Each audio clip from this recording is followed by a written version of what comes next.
But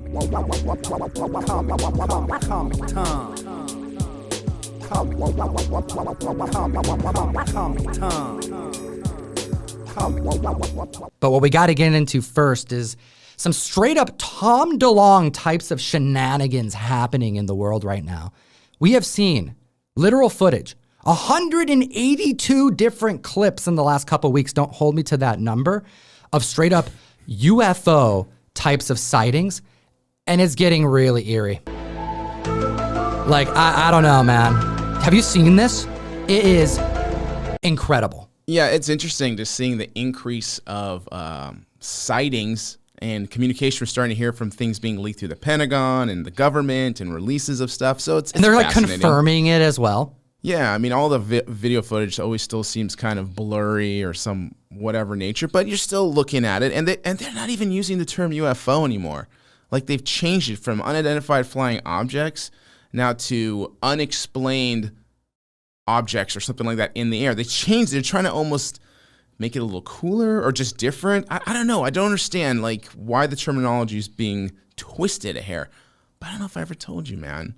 I do have a UFO story. You have a UFO story? Yeah, I do. Comic fam, hit that like button. Where are you getting this type of comic book themed content? Anywhere!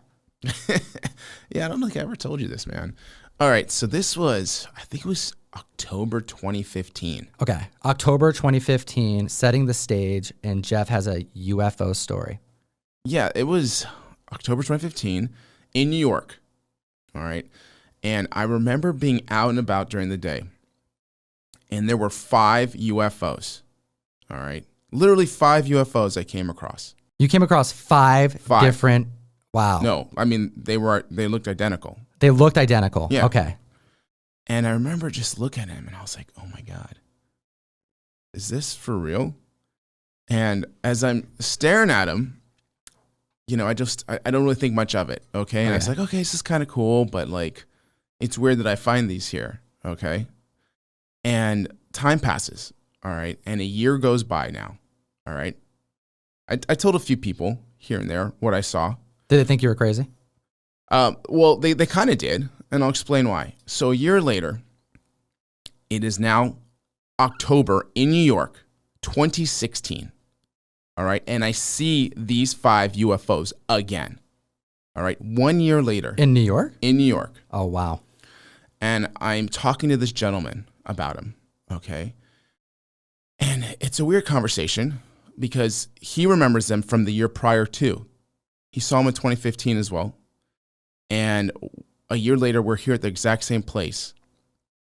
And I end up leaving this location, and I leave with these UFOs.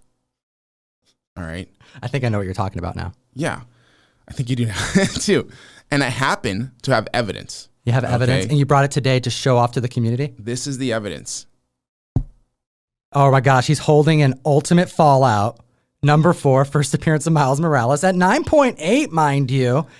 But yes, Ultimate Fallout, UF, I get it. Yeah, so let me explain that story a little bit, all right? 2015, I agreed to, with this guy, see these Ultimate Fallout 4s. This book was not that expensive at the time, okay? They were so like stupid, I love it. They were like $50 or something each. Yeah. $50, they were cheap. But I was like, all right, I'll spec on this, all right? And I made this deal with this guy, and I had him hold it aside for me. And then I went back to buy them, and he couldn't find them. All right. I was like, where are these books, man? And I kind of stayed in contact with him. He said he had them somewhere, and he'll bring them to me or get them to me at some point. A year goes by. I see this dealer again at this convention in New York. This is NYCC at the time. All right. And he happens to have them, finally. And he kept them at the same price. They were like $50 a piece. I bought them later in 2016. I just finally got these graded last year. And one came back 9.8, and the other 4 UFOs came back. Is that what we're going to call this now? 9 UFOs. What do the other ones come back as? 196 and 394s. Okay. Oh, okay. But I've held on to them since, and I still kept this one for my personal, sold the others. But that is my UFO story. Well, I'm holding the evidence of Jeff's experience with something from another world. And Ultimate Fallout 4, first appearance of Miles Morales, Spider-Man, polybagged removed. And yes, this is a major comic book. Aside from being worth a lot of money, I think that this right here has transcended what modern books can be in the marketplace and has become a blue chip comic book. This book in just the standard version has exceeded $3,000 for a 9.8, which is amazing to think about considering where these prices were last year. The Desjardins variant at a 9.8 has exceeded $20,000. What can you get for $20,000 considering that this book came out in 2011? Almost 2012. I mean, it came out in October. I mean, there's a lot of Bronze Age books and Silver Age keys I would probably put my money on. But again, you can't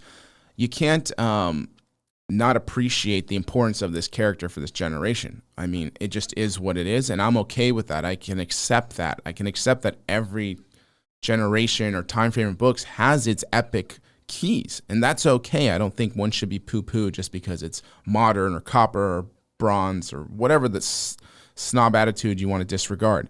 Real quick though, by the way, the other term was UAF. Unidentified aerial phenomenon is what they're called. Or UA, I guess phenomenon would be UAP or whatever the heck they want to call it. But I think that's what the new term is.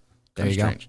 So this book, it deserves what it's getting, man. I think it does. If I had $20K though, I probably wouldn't be in Javik. I would probably put it in maybe a Marvel Spotlight 5. Dude, you just keep bringing up Ghost Rider every week, dude. This guy's got Ghost Rider on the mind. Man, I'm excited to see him on screen, man. You just want it so bad. You want to see those chains. Yeah, well, after that version on S.H.I.E.L.D., I thought they did a really good job. I know you like Nick Fury, and that's a forever movie for you. You mean Nick Cage? Or Nick Cage? Yeah. Nick Fury. You said Nick Fury, but I also love Nick Fury. Yeah, right. Love Nick Fury. Hashtag love Nick Fury. What I think they should do is they should bring back Nick Cage's Ghost Rider, pretend the other movies didn't happen, and just integrate them into the MCU. You think we need a new Ghost Rider? Absolutely need something other than Nicolas Cage. Come on, man, dude. I mean, no. So every podcast, we're bringing some stuff that we acquire, that we have. Some are part of the PC. Some are things that we're speccing on and investing in. And you brought Ultimate Fallout 4 to the table today. So tell me, what is the destination for this book? Is this part of your PC? What's going on with it? Yeah, I brought this because of a kind of a fun story for me. But I did just pick up another book. You know, I'm a Golden Age Guru guy, so I did pick up a Golden Age book as well. I'll plug that here in a second. This is going to be a keeper. I mean, why not? I feel like I said it's an epic book for this generation, and I'm okay with having that and understanding that and keeping that. And I feel good owning it because I think it belongs in a personal collection. So at 9.8, you know, I sold the 9.6, the 9.4, so it just justifies me getting to keep this book. Well, I have a book, actually a few books, that I'm keeping in my personal collection that I wanted to share, and I have a spec book here that I'm excited to showcase to the community. But I have 3 comics that I need you to take a look at because this artist, Johnny Desjardins, over on Instagram has flown into my radar unexpectedly and has become one of my favorite comic artists, variant cover artists. I haven't seen much of his interior stuff just yet because I was recently introduced to his work, and I've been so impressed by what this gentleman does. So first off, you gotta follow him on Instagram. You gotta see what he's doing. And he actually hooked me up with 3 different comic books as a gift, and I'm going to be cherishing them because I wanted each one of these when they were showcased, but they sold out so damn quick. First off, this is an artist that, to me, is akin to a Bill Sienkiewicz in that the textures, the color choices, like the palettes that he utilizes, the different ways he paints and utilizes the medium, it's so different than one another that although if you are a fan of his work, you'll be able to tell that it's him, just like you can tell a Bill S. drawing from another Bill S. drawing. But I think to the standard eye, you may get confused because the different ways that he draws and creates, it's so unique from one another that you may actually think you're dealing with a completely different artist. And I'm sitting here with 3 books. Take a look at this one here. Actually, the first one we're going to showcase to the community is one that I know they have seen online going around. We have Department of Truth, a variant, and he did me the honor of doing an original sketch on it. And take a look at this unique cover. When was the last time you've seen a cover that was even slightly similar to this? Like, can you think of any really off the cuff? Because I couldn't when I saw it. No, not really. I can't really think of this. Looks very more like ad-wise or commercial magazine, the way it is, just because it just feels more graphic design feel to it. And it's nice. It's very nice. It's different than the other piece you just showed me, just technique-wise. Yeah, I'm pulling this one out because I wasn't actually familiar with this book, Cold Dead War, written by George C. Romero, the son of George R. Romero, which is pretty cool, by the way. I didn't know he had another run going. But this cover tells me one thing. This guy can do an amazing Venom, which he has, and I've seen it on his Instagram, but someone's got to bring him on over to Marvel. We'll see if I can make that happen. But also, this last one that I have to show off is the TMNT Last Ronin. Take a look at this. You have the Last Ronin being surrounded by the spirit of his brothers, and I just can imagine how thick this canvas must be with paint. Like, look at those textures. You can almost, like, I feel like if you were to touch the cover, although it's going to be glossy and flat, your mind will play a trick on you to a degree, making you think that it's got, like, you know, some layers to it because there's so much depth. He does such great work with the shadows. He can really like hone in on lighting like I haven't seen artists do in quite a long time. I haven't had an artist stop me in my tracks the way that Johnny has since Peach Momoko. So it looks like he works in oil, and it just feels like it's very interesting because it feels very, like you mentioned, textured. It feels thick. It feels layered. And I can just see it can be very easy to get overworked and almost come off muddy, but you don't get that. You still have the details. You have, like you said, the nice lighting, the strong character design, and that zombie one over here. I mean, that just looks real because it feels fleshy. It does, man. His ability to draw the grotesque is definitely showcased in this one in particular, which is like, oh, we got to see him do some zombie stuff. You know, we got to see him do some just like almost Ben Templesmith-esque type of horror comic book covers. So, Johnny, keep up the good work. Thank you for the gifts. I'm excited to do stuff with you, man. You are a talent, and the comic fam is lucky to have you. Now, you mentioned some gold that you acquired. Tell me about this.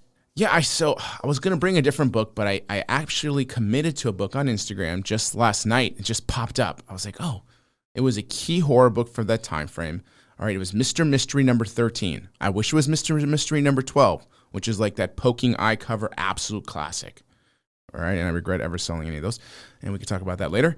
But this is cool because it's this hand shoving this dude's face underwater. Underwater, right? It's like drowning him? Or some kind of red fluid. I don't know if it's into a pot, going to cook him and eat him. I have no idea because the hand, if you look at it, the claws are extra long, really broken. So you're just like, this is not a normal human hand.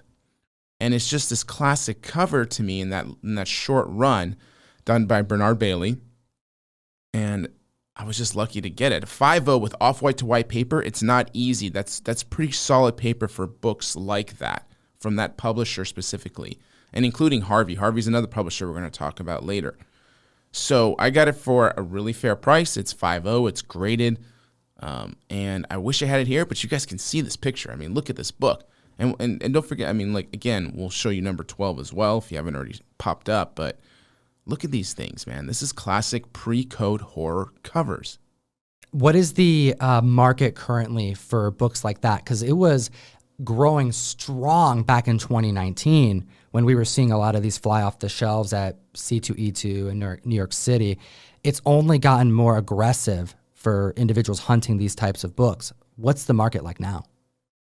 It's still strong, and I think it's gotten stronger. I think it took a little bit of a lull. I believe in 18, 19, horror, and even maybe beginning of 20, pre-COVID, it was just unbelievable how ridiculous horror became. Like horror across the table, everything. And then I think it got to the point where more horror became, people started to realize what is select horror, like what is really good, not just the entire genre, just like anything else, right? Not every horror book is great, or superhero book's great. Not every Western's great. Not every sci-fi. but people just jumped into horror, period. And I think that group of people started to realize what is truly select. And you're starting to see these, there was a little bit of a pullback, I believe, for a short bit, but it's starting to heat up again the last 4 or 5 months. And people who kind of took a seat back a little bit for that short time frame missed out on some opportunities on some really key books because they came to market and I think they undersold. So for this example of this book, I haven't seen one sell in a while publicly. I just picked it up for around $1,750, so $1,750. But I think this value is probably closer.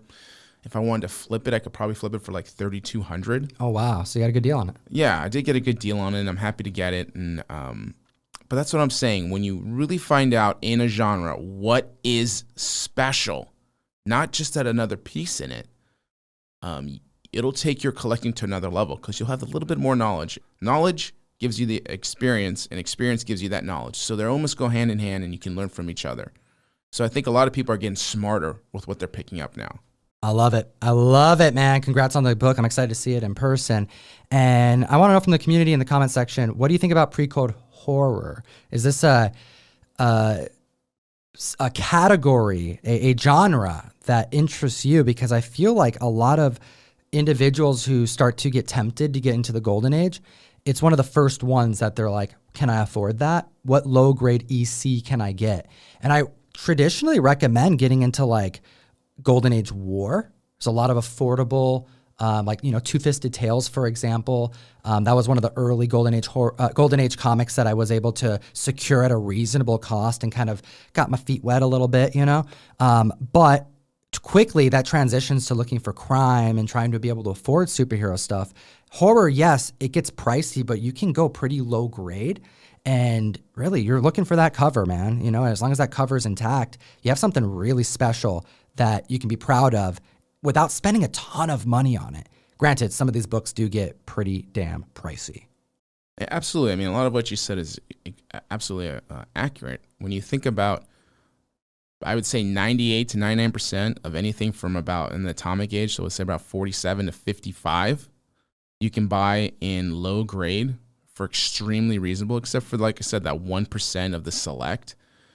I mean, there's really a great transition point for people to want to go from Silver Age hero stuff and go back a little bit and check out your crime, check out your horror, check out your sci-fi, check out your good girl art. Okay, superhero stuff can still be kind of pricey there, but again, it was towards the tail end when superheroes were dying down. So again, if you ever want to transition a little bit into Golden Age, get into that atomic portion, about 47 to 55, and I don't think you'll be disappointed because there's a lot of great books out there. Well, I have a book here in front of me that I'm crossing my fingers and my toes that I won't be disappointed that I bought, because I talked about it last time you were here, that I was experiencing some FOMO, because that was the last podcast theme of the video. And recent FOMO was my opportunity to secure a first appearance of Loki in Journey into Mystery 85. And about a week and a half went by, and I was in the car driving home, and I said to myself, is the store that I saw that book open still?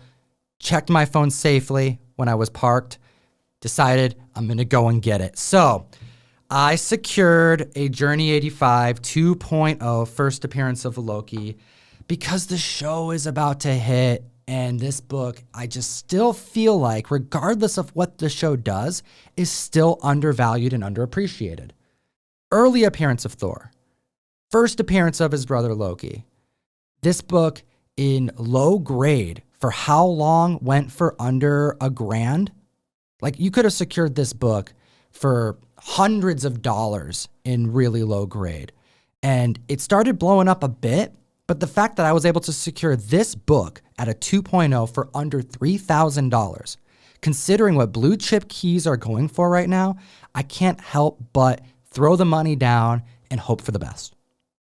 Yeah, I mean, you're putting it down on a pretty solid bet. I think it's going to be a great show, probably the best one I think yet that Disney Plus is putting out. Oh, really? I think it's going to be better than the first two, and I think that's a high bar, but I think it has the potential.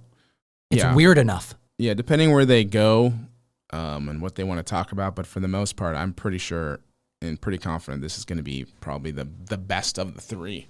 I think there's a lot of excitement to see Owen Wilson on screen as well. And obviously everyone loves Loki. Oh man, can you imagine if we see Kang? How cool would that be, man? I just want to see Kang so bad.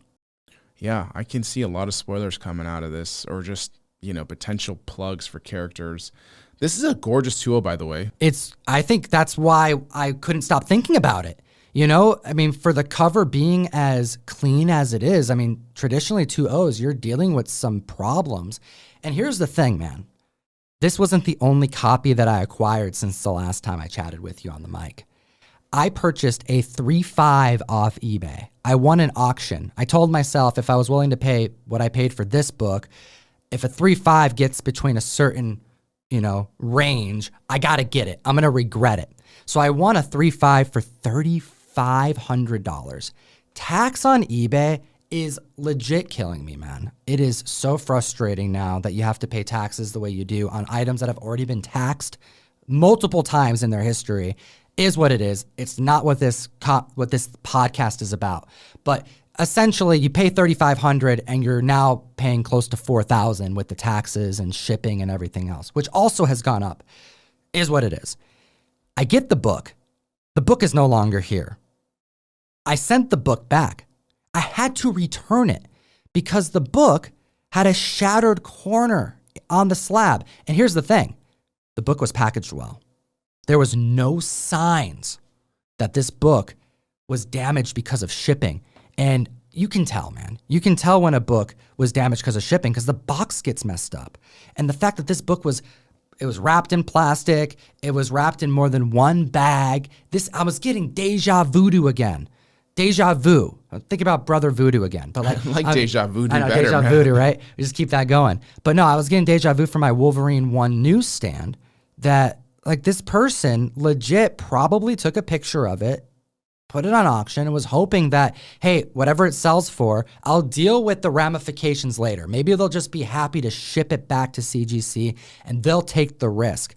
But I really don't believe that this book was cracked on its way to me. And I looked at the auction that I bought it from again, and sure enough, there's no pictures of the sides of the book. And I'm like, am I going to have to just ask every seller to take pictures of every portion of the book before I throw money down? And what do you do when it's an auction? You don't have that much time to spend. It's part of the frustrations with buying on eBay. And we're going to get to some ways to sell here in a little bit, some alternatives to eBay. You got to appease the collectors, comic fam. You got to keep them happy. You got to take care of your comic books.